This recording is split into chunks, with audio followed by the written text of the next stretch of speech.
Hi friends, दिव्यज्ञान channel में आप सभी का हार्दिक स्वागत है और मैं हूं पंकज राय। आज मैं आप सभी के लिए हिंदी का प्रैक्टिस पेपर सेट नंबर 24 लेकर के आया हूं। तो चलिए बिना विलंब की आज का प्रैक्टिस पेपर सेट स्टार्ट करते हैं। पहला प्रश्न है, भाषाई आधार पर सर्वप्रथम किस राज्य का गठन किया गया? तो जान लीजिए कि भाषाई आधार पर सर्वप्रथम आंध्र प्रदेश का गठन किया गया था। डी विकल्प जो है वह सही है। दूसरा प्रश्न देखते हैं, जिसे करना बहुत कठिन हो के लिए एक शब्द होगा। ऐसा कार्य जिसे करना बहुत कठिन है उसके लिए एक शब्द क्या होगा? उसके लिए मित्रों एक शब्द होता है दुष्कर। ए विकल्प सही होगा। चलिए तीसरा प्रश्न चालू करते हैं। तीसरा प्रश्न है, संयोजक चिन्ह का एक और नाम है। संयोजक चिन्ह, अब आप जानते हैं कि संयोजक चिन्ह क्या करता है। ये ऋण का निशान जो होता है गणित में यानी मैथ्स में जो माइनस मार्क होता है उसकी तरह से दिखता है। ये दो शब्दों को जोड़ता है या दो विपरीतार्थक शब्दों को जोड़ता है, दो सामासिक पदों को जोड़ता है और यह द्वंद्व समास में भी प्रयोग किया जाता है। तो उसको हम सामासिक चिन्ह भी कहते हैं। सामासिक चिन्ह, ठीक है। तो ये सी विकल्प जो है वो सही होगा।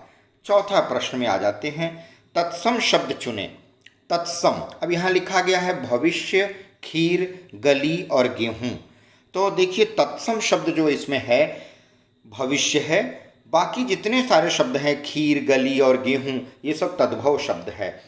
तो ये भविष्य जो विकल्प है वह सही होगा। पांचवा प्रश्न है, खटोला में कौन सा प्रत्यय है? खटोला में मित्रों ओला प्रत्यय आएगा। सी विकल्प जो है वह सही होगा। छठवां प्रश्न देख लेते हैं।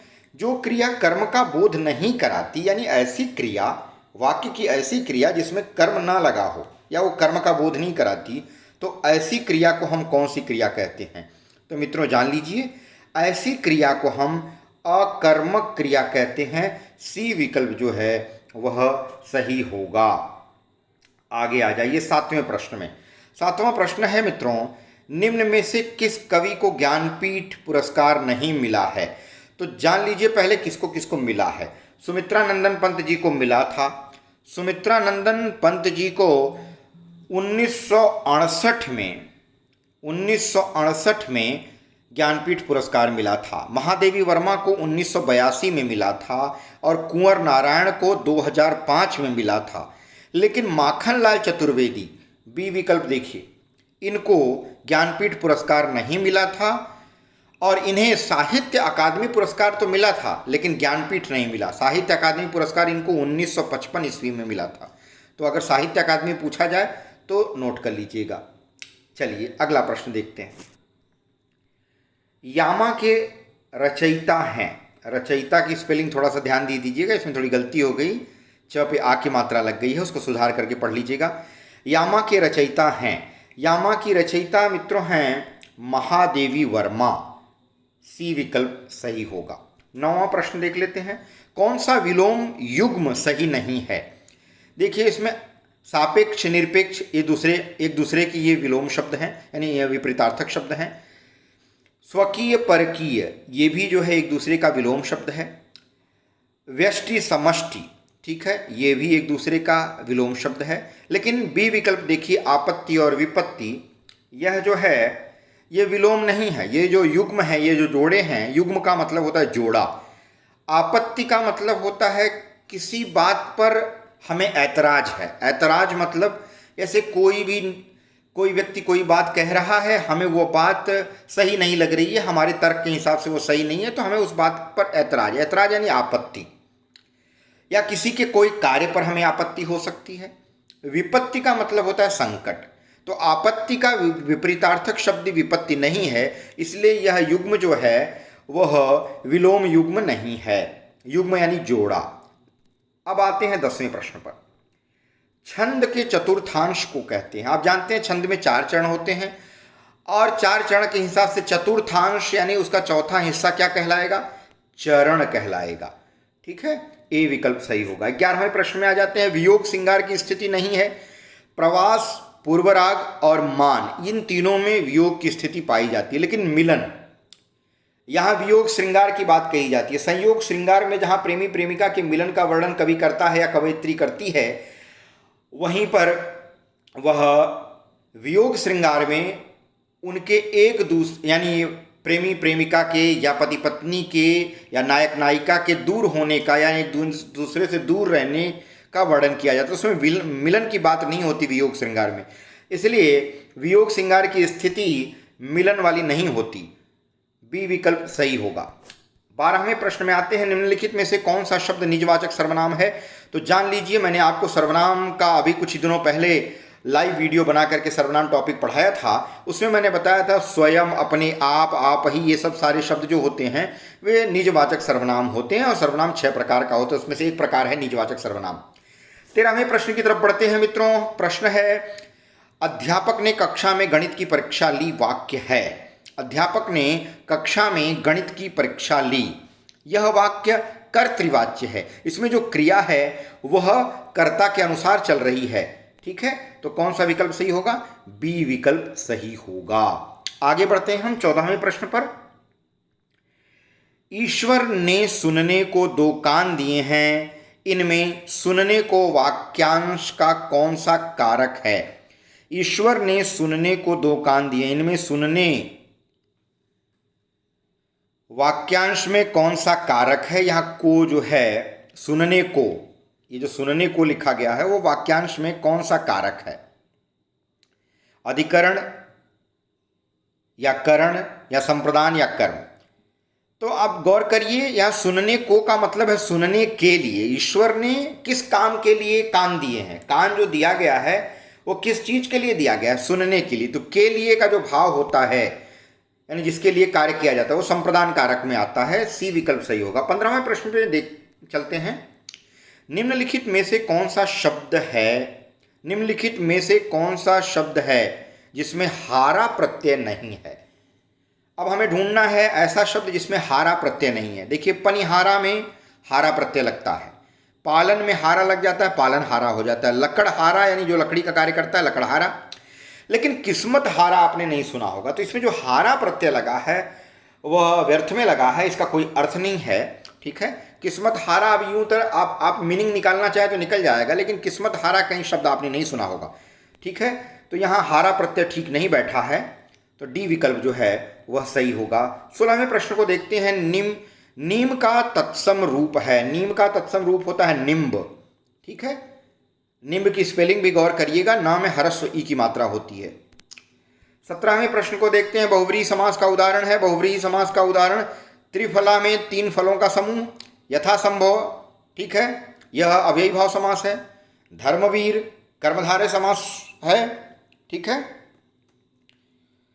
अब देख लीजिए, लेकिन चक्रधर को गौर करिएगा, ठीक है। चक्रधर जो है ये बहुव्रीहि समास है, बी विकल्प सही होगा। 18वां प्रश्न आ जाते हैं।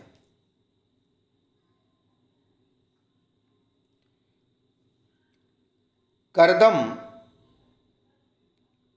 का पर्यायवाची शब्द है, करदम का पर्यायवाची शब्द होगा कीच। आगे आ जाते हैं। 19वां, व्याकरण जानने वाला वाक्य के लिए एक शब्द है, व्याकरण जानने वाले व्यक्ति के लिए एक शब्द प्रयोग किया जाता है, व्याकरण। 20वें प्रश्न पर चलते हैं। पथभ्रष्ट का सही सामासिक विग्रह निम्न में से कौन सा है? पथभ्रष्ट के लिए आएगा पथ से भ्रष्ट, ए विकल्प सही होगा। 21वां प्रश्न है। सरकार शब्द में कौन सा उपसर्ग है? सरकार में कौन सा उपसर्ग है? सरकार में सर उप शब्द लगा है कार में, ठीक है, बी विकल्प सही होगा।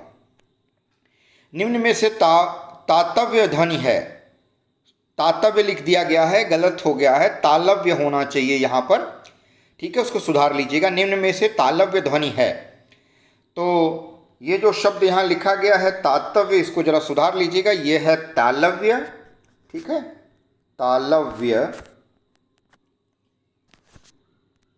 तालव्य ध्वनि कौन सी है? अब गौर करिए, वह अक्षर या वह वर्ण जो तालु से बोला जाता है या जिसका उच्चारण तालु वाले स्थान से किया जाता है या तालु से किया जाता है, उसे हम तालव्य ध्वनि कहते हैं। इसमें देखिए, द जो है त वर्ग का अक्षर है, ये दंत है, प जो है ओष्ठ है, क जो है कंठ है, लेकिन श जो है वो तालव्य ध्वनि है जो तालु से बोली जाती है, इसीलिए उसको तालव्य श कहा जाता है।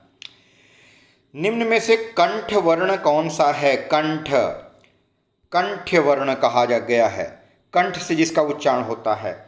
अ जो है वो कंठ ध्वनि है मित्रों। ई का उच्चारण ई और ई का तालु से होता है, ऊ का ऊष्ठ से होता है ऊ। अ जो है वह कंठ ध्वनि है, यानी जिसका उच्चारण कंठ से होता है। 24वां प्रश्न है, संधि शब्द का सही विलोम शब्द है। संधि का मित्रों सही विलोम शब्द होता है विग्रह विच्छेद। विलोम शब्द, संधि शब्द का सही विलोम शब्द है विग्रह विच्छेद। ठीक है, ये आ जाएगा ए विकल्प। 25वां प्रश्न है, जो कम खर्च करता हो वाक्यांश के लिए सार्थक शब्द का विकल्प चुने। ठीक है, कम खर्च करने वाला मितव्ययी कहा जाता है। कम खर्च करने वाले को 25वें का डी विकल्प सही होगा। अपव्ययी उसको कहा जाता है जो ज़्यादा खर्च करता है। 26वां प्रश्न है, इनमें तत्सम तद्भव शब्द है, तद्भव चुनना है। बजरंग, सुरंग, पकवान और मिष्ठान, इसमें देखिए बजरंग जो है वो तद्भव शब्द है और बाकी सुरंग, पकवान, मिष्ठान ये सब जो हैं वो तद्भव शब्द नहीं हैं। 27वां प्रश्न, कौन सा शब्द बहुवचन है? हवा, आग, समाचार और वर्षा। जान लीजिए समाचार जो शब्द है वह बहुवचन शब्द है क्योंकि समाचार बोले जाते हैं। ठीक है, समाचार शब्द अपने आप में कोई कभी भी एक वाक्य को हम समाचार नहीं कह सकते। समाचार में कई तरह के समाचार होते हैं, इसलिए यह हमेशा बहुवचन में प्रयोग किया जाता है। 28वां प्रश्न है, निम्नलिखित में से आकाश का पर्यायवाची शब्द नहीं है। आकाश का पर्यायवाची नभ, अंबर, अंतरिक्ष होता है, लेकिन नीरज जो है वो कमल का पर्यायवाची है, इसलिए नीरज आकाश का पर्यायवाची शब्द नहीं है। 29वें प्रश्न को देखते हैं, आहा चोर पकड़ा गया, इस वाक्य में आहा क्या है? आहा जो शब्द लगा है सबसे पहले जान लीजिए, आहा विस्मयादि बोधक शब्द है। ठीक है, यह एक तरह का अव्यय होता है। 30वें प्रश्न पर आते हैं, रातों रात में समास है। रातों रात में कौन सा समास होगा? रातों रात, तो जान लीजिए रातों रात में अव्ययी भाव समास है। रातों रात देखिए आप जब लिखा रहता है तो ये लिखा रहता है रातों और रात दोनों के बीच में इस तरह का माइनस मार्क आता है, तो आपको लगेगा कि ये द्वंद्व समास है, लेकिन यहाँ द्वंद्व समास नहीं होता है। रात ही रात में रातों रात का विग्रह होता है, समास विग्रह, और यहाँ पर जो है अव्ययी भाव समास होता है। थोड़ा कन्फ्यूजन वाला ये प्रश्न रहता है, अक्सर ये पूछा जाता है परीक्षाओं में। तो मैं समझता हूँ मित्रों आज का ये प्रैक्टिस पेपर सेट आपको पसंद आया होगा। अगर एक आध जगह थोड़ा मैं फास्ट आज बोला हूँ, कोई गलती हो गई होगी तो कमेंट बॉक्स में लिख दीजिएगा, मैं उसका सुधार जरूर करूँगा। कभी कभी तेज़ गति से कार्य करने पर गलतियाँ हो जाती हैं। तो चलिए, आप सभी का बहुत बहुत धन्यवाद चैनल से जुड़ने के लिए। बहुत जल्दी मैं आप सभी के लिए कंटिन्यू वीडियो लाने जा रहा हूं। थोड़ी सी दिक्कत चल रही है क्योंकि मैं कोरोना ये कोविड की वजह से जो लॉकडाउन है इस समय मैं अपने गांव में आ गया हूं, तो इस वजह से आप लोगों को रेगुलर वीडियो प्रोवाइड नहीं करा पा रहा हूं, लेकिन बहुत जल्दी आप लोगों की इच्छाएं पूरी होंगी। आप लोगों का चैनल से जुड़ने के लिए बहुत बहुत धन्यवाद। अगली विषय में एक नए वीडियो के साथ, नए विषय के साथ मैं आपसे फिर रूबरू होऊंगा। तब तक के लिए धन्यवाद।